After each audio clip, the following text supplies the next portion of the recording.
আপনাদের সকলকে সর্বপ্রথম দুহাত জোর করে নমস্কার জানাই। আমি শ্রী বিশ্বনাথ চক্রবর্তী, রাজ জ্যোতিষী। আজ আপনাদের সাথে অভাব মানুষের কেন হয়, দারিদ্র যোগ কেন হয়, অর্থ সংকট কেন হয়, সেই ব্যাপারে কিছু আলোচনা করব। ভিডিওটা সম্পূর্ণ দেখার চেষ্টা করবেন, আর যে কাজগুলো বলবো এইগুলো আপনারা করার চেষ্টা করবেন, ভালো উপকার পাবেন। প্রথমত আপনাদের বলি, মানুষের জীবনে অভাব কেন আসে আর দারিদ্র যোগ কেন হয়। বহু মানুষের কুষ্টি আছে, ঠিকুজি আছে, বিভিন্ন জায়গায় আপনারা দেখান, বিভিন্নভাবে প্রতিকার করেন। অবশ্যই করতে হবে, আর আমাদের সবসময় জানতে হবে অর্থ যদি আমাদের হাতে না থাকে তাহলে কিন্তু আমরা একদম অকেজো হয়ে যাব। এই যে এখন পুজো আসছে, ছোট ছোট ছেলে মেয়েদের কিছু নতুন পোশাক দিতে হবে, বাড়িঘর রং করতে হবে, বাড়িঘর পরিষ্কার পরিচ্ছন্ন করতে হবে, সবার মনে আনন্দ দিতে হবে। এটাই কিন্তু আমাদের অভিভাবকদের কাজ। কিন্তু কিছু করার নাই। অর্থ যদি আপনার হাতে না থাকে আপনি কোথা থেকে করবেন, সেই ব্যাপারেই আলোচনা করব। যাদের অর্থ খুবই সংকট হচ্ছে আপনারা এইগুলো করবেন। যদি আপনাদের কুষ্ঠি বা ঠিকুজি থাকে তাহলে সেটাতে দেখবেন কোথায় আপনাদের রবি আর শুক্র আছে।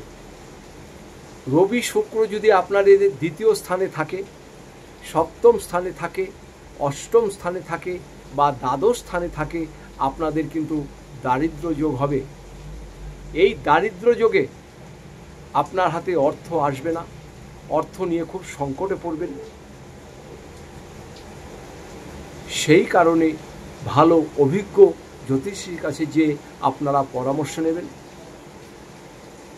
আর যাদের জন্ম ঠিকুজি নাই, কুষ্ঠি নাই, কোনো কিছু নাই, আপনারা কিভাবে বুঝবেন যে আপনাদের দারিদ্র যোগ অভাব কেন আসছে? সেক্ষেত্রে আপনারা এই কাজগুলো করবেন। তার কারণ বহু মানুষ এমন আছে জন্ম সময় ঠিক নাই, তারিখ ঠিক নাই, কোনো কিছুই জানা নেই। হয়তো ছোটোবেলা মা বাবা মারা গেছেন, কিছুই জানেন না। আপনারা কি করবেন?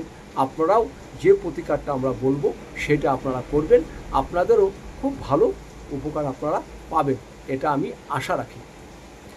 যাদের অর্থ কষ্ট হচ্ছে, খুব অর্থ কষ্ট হচ্ছে, কোনো দিক দিয়েই পয়সা কড়ি আসছে না, পয়সা থাকছে না, অভাব অনটনের মধ্যে দিয়ে দিন কাটাচ্ছেন, শুধু আপনারাই এই কাজটা করবেন। তার আগে আপনাদের বলে দিই, এটা পুরুষরাও করবেন, মহিলারাও করবেন। যাদেরই অর্থ সংকট আপনারা এটা করবেন। কি করবেন? প্রতিদিন সকালবেলা বাজার থেকে 10 টাকার আখের গুড় কিনে নিয়ে আসবেন। 10 টাকার আখের গুড় কিনে নিয়ে আসবেন। সেই গুড়টাকে প্রতিদিন সকালবেলা ঘুম থেকে উঠেই একদম বাসি মুখেই হাতের তালুতে একটু গুড় নিয়ে সেটা জিভ দিয়ে চেটে নেবেন। হাতের তালুতে একটু গুড় নেবেন, গুড় দিয়ে চেটে নেবেন। এটা সকালবেলা ঘুম থেকে উঠেই করবেন। আর কি করবেন? বাড়ির সদর দরজার ঠিক ডান দিকে, বাড়িতে যখন ঢুকবেন ঠিক সদর দরজার ডান দিকে একটি মাটির পাত্র নেবেন। একটি মাটির পাত্র, সেই পাত্রর মধ্যে আখের গুড়টা আপনি রাখবেন। আখের গুড়টা রেখে সেই পাত্রটা বাড়ির সদর দরজা যেখানে ঢুকছেন ঠিক সেইখানে ডান দিকে রেখে দেবেন। সেখানে দেখবেন 2-1 দিনের মধ্যেই পিঁপড়ে এসে সেই গুড়গুলো খাবে।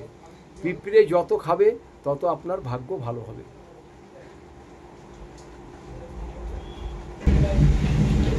এ কাজটা অবশ্যই আপনারা করবেন, দেখবেন আস্তে আস্তে আপনাদের অর্থ সংকট ঠিক মুক্ত হতে আরম্ভ করবে।